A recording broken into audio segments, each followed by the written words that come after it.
नमस्कार, झारखंड समाचार में आप सबों का स्वागत है। आइए जानते हैं आज की ताजा मुख्य खबरों को।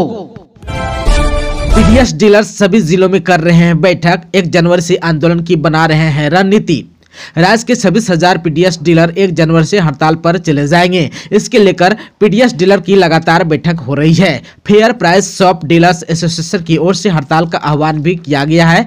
सभी जिलों में बैठक कर संगठन आंदोलन की रणनीति और पीडीएस डीलर से आंदोलन के समर्थन की मांग कर रहा है। इस संबंध में पीडीएस डीलर की बैठक रांची जिला में भी हुई। बैठक की अध्यक्षता एसोसिएशन के अध्यक्ष ज्ञानदेव झा ने किया। इस दौरान जिला के 15 प्रखंडों से एसोसिएशन के अध्यक्ष और सदस्य मौजूद रहे। बैठक में 1 जनवरी से होने वाले आंदोलन पर रणनीति बनी। साथ ही निर्णय लिया गया कि इस दौरान रांची जिला के सभी पीडीएस सेंटर बंद रखे जाएंगे। लंबित मांगों के साथ ही केंद्र सरकार की ओर से आने वाले 5 साल तक देश भर के 81 करोड़ कार्डधारियों को मुफ्त राशन देने की योजना पर भी चर्चा की गई। हालांकि राज्य में 2.64 करोड़ राशन कार्डधारी हैं। इस दौरान मुख्य रूप से पीडीएस के तहत मुफ्त राशन से पीडीएस डीलर्स को मिलने वाली कमीशन पर चर्चा की गई। झारखंड के गोड्डा जेल में छापेमारी, सभी वार्डों की जांच, कैदियों से पूछताछ, नहीं मिली आपत्तिजनक सामग्री। झारखंड के गोड्डा मंडल कारा में मंगलवार को छापामारी की गई। इस दौरान सभी कैदी वार्डों की जांच की गई। इस क्रम में बंदियों से पूछताछ भी की गई। गोड्डा के उपायुक्त जिशान कमर के नेतृत्व में सुबह में जेल में छापामारी की गई। जेल से कोई आपत्तिजनक सामग्री बरामद नहीं हुई है। छापामारी के दौरान अधिकारियों के साथ बड़ी संख्या में पुलिसकर्मी भी मौजूद थे। आप सबों को बता दें कि पिछले दिन सोमवार को भी झारखंड के कई जिलों के जेलों में छापेमारी की गई थी। हालांकि कहीं से भी आपत्तिजनक सामग्री मिलने की खबर नहीं है। इधर जो है डीसी के नेतृत्व में विभिन्न जिलों में हुई छापेमारी के दौरान बंदियों से भी पूछताछ की गई थी और उनके भोजन की गुणवत्ता की जांच भी की गई थी। मुख्यमंत्री आवास का घेराव करने जा रहे टेट पास सहायक अध्यापकों को पुलिस ने रोका। आज मुख्यमंत्री आवास का घेराव करने जा रहे सहायक अध्यापकों को पुलिस ने रोक दिया है। ये लोग बैरिकेडिंग तोड़कर मुख्यमंत्री आवास की तरफ बढ़ने का प्रयास कर रहे थे, लेकिन पुलिस ने इन सभी लोगों को रोक दिया है। आप सबको बता दूं कि झारखंड शिक्षक पात्रता परीक्षा उत्तीर्ण 14,000 से भी ज्यादा सहायक प्राध्यापक पिछले 4 महीनों से आंदोलित हैं। वे ग्रेड वेतनमान देने और सेवा को अस्थायी करने की मांग कर रहे हैं।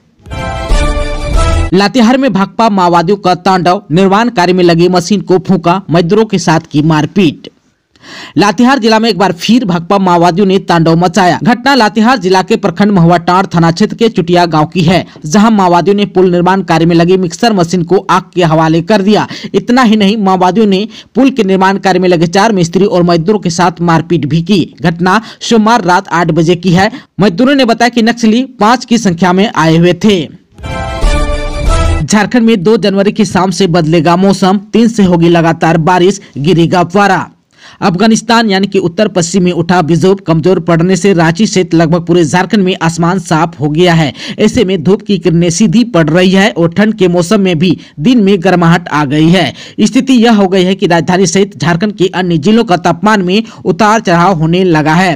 मौसम विज्ञान केंद्र के अनुसार रांची में अमूमन दिसंबर के अंतिम सप्ताह में अधिकतम तापमान सामान्यतः 22 डिग्री सेल्सियस के आसपास रहता है, लेकिन इस बार अधिकतम तापमान 25.2 डिग्री सेल्सियस से ऊपर पहुंच गया है। इसी प्रकार न्यूनतम तापमान में भी 10 डिग्री सेल्सियस के आसपास होना चाहिए, लेकिन वर्तमान में यह 12.1 डिग्री सेल्सियस से अधिक हो गया है। मौसम वैज्ञानिक अभिषेक आनंद के अनुसार 29 और 30 दिसंबर 2023 से पश्चिमी विक्षोभ एक बार फिर सक्रिय हो रहा है। इससे एक बार फिर से झारखंड में 2 जनवरी 2024 की शाम से मौसम का मिजाज बदलने की पूरी संभावना है। 1 जनवरी को तो मौसम खुशनुमा रहेगा, लेकिन रांची सहित अन्य इलाकों में 2 जनवरी की शाम से बादल छाने लगेंगे और 3 जनवरी से लगातार 3 दिनों तक बारिश होने का अनुमान है। यह स्थिति झारखंड सहित बिहार, ओडिशा में भी देखने को मिलेगी। आकाश में बादल छाए रहने और बारिश होने से झारखंड में सुबह में कोहरा और धुंध छाई रहेगी। न्यूनतम तापमान में भारी गिरावट आ सकती है। आप सबको बता दूं कि सोमवार को जो है रांची का अधिकतम तापमान 25.2 डिग्री सेल्सियस तथा न्यूनतम तापमान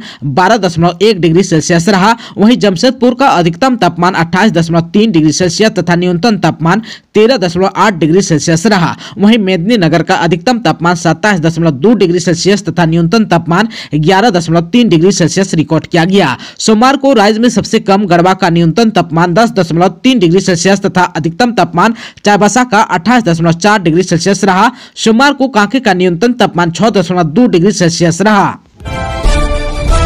रांची में अबुआ आवास के लिए आवेदन की आज अंतिम तिथि, 31 दिसंबर तक करना है वेरिफिकेशन।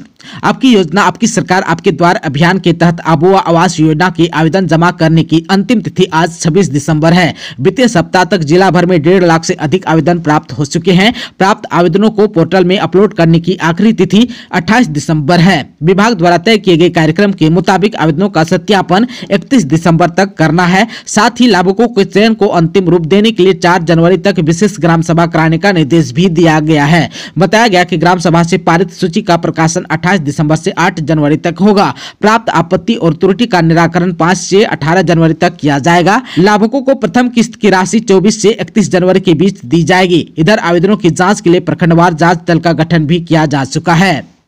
आप सबको बता दूं कि हेमंत सरकार ने झारखंड के ग्रामीण बेघरों के लिए आबुआ आवास योजना की शुरुआत की है। इसके माध्यम से गरीबों को 3 कमरों का मकान दिया जा रहा है। आबुआ आवास योजना के अंतर्गत 3 कमरों का पक्का मकान, रसोई और शौचालय बनाया जाएगा। इसका क्षेत्रफल लगभग 31 वर्ग मीटर होगा। योजना अंतर्गत 3 कमरों सहित स्वच्छ रसोई घर और शौचालय का प्रावधान किया गया है।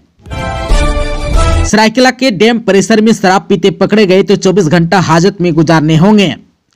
एसपी डॉक्टर विमल कुमार ने सोमवार को चांडिल डैम का औचक निरीक्षण किया। एसपी ने चांडिल के नौका विहार, पिकनिक स्पॉट, पार्किंग व्यवस्था एवं नौका विहार में बोटिंग की सुरक्षा व्यवस्था के बारे में जानकारी ली। इस दौरान चांडिल डैम नौका विहार कमेटी एवं चांडिल थाना प्रभारी को सख्त निर्देश दिया कि किसी तरह की सैलानियों की समस्या उत्पन्न न हो। नौका विहार की सुरक्षा को लेकर डेंजर जोन को चिन्हित करने का निर्देश भी दिया। नौका विहार कमेटी के वॉलंटियर को बैच लगाने का निर्देश दिया। पार्किंग में ही वाहनों को लगाने की बात कही। वृद्ध और बच्चों की सुरक्षा को लेकर विशेष ध्यान देने की भी बात कही। इस दौरान नौका विहार कमेटी और चांडिल पुलिस को सख्त निर्देश दिया कि किसी हाल में डैम परिसर में शराब का सेवन नहीं चलेगा। अगर शराब सेवन करते हुआ बेचते हुए मिलने पर कड़ी कार्रवाई के साथ हाजत में 24 घंटे रखने का निर्देश दिया। डैम के ऊपर डीजे बजाने पर भी पूर्ण रूप से रोक रहेगी। खुट्टी में नाबालिग से सामूहिक दुष्कर्म मामले में मिराज और शाहबाज समेत 4 आरोपी गिरफ्तार, एसपी ने की पुष्टि।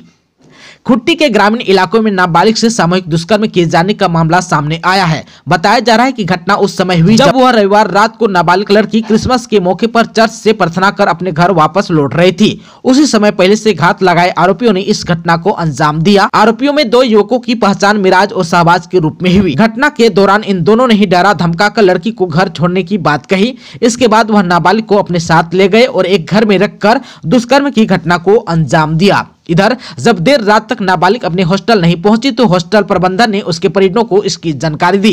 परिजनों ने पहले तो खुद पता लगाने की कोशिश की और जब कुछ पता नहीं चला तो उन्होंने स्थानीय थाना को इसकी सूचना दी। वहीं दूसरी तरफ आरोपियों ने सुबह होते ही लड़की को जहां से उठाया था उसी स्थान पर छोड़कर फरार हो गए। इसके बाद लड़की किसी तरह अपने घर पहुंची और परिजनों को इसकी जानकारी दी, जिसके बाद परिजन उसे पुलिस के पास लेकर गए और दुष्कर्म की बात बताई। इस घटना के संबंध में खुट्टी के एसपी अमन कुमार ने बताया कि त्वरित कार्रवाई करते हुए घटना में शामिल 4 आरोपियों को गिरफ्तार कर लिया है। फिलहाल पुलिस आरोपियों से पूछताछ कर रही है। गिरिडीह में अश्लील वीडियो वायरल करने का आरोपी हुआ गिरफ्तार, नशीला पदार्थ खिलाकर बनाया अश्लील वीडियो। घोड़थंबा ओपी क्षेत्र के एक गांव की महिला ने नशीला पदार्थ खिला अवैध संबंध बनाकर अश्लील वीडियो वायरल करने का आरोप लगाया है। भुक्तभोगी ने कहा कि आरोपी ने यह सब ऋण दिलाने का झांसा देकर किया है।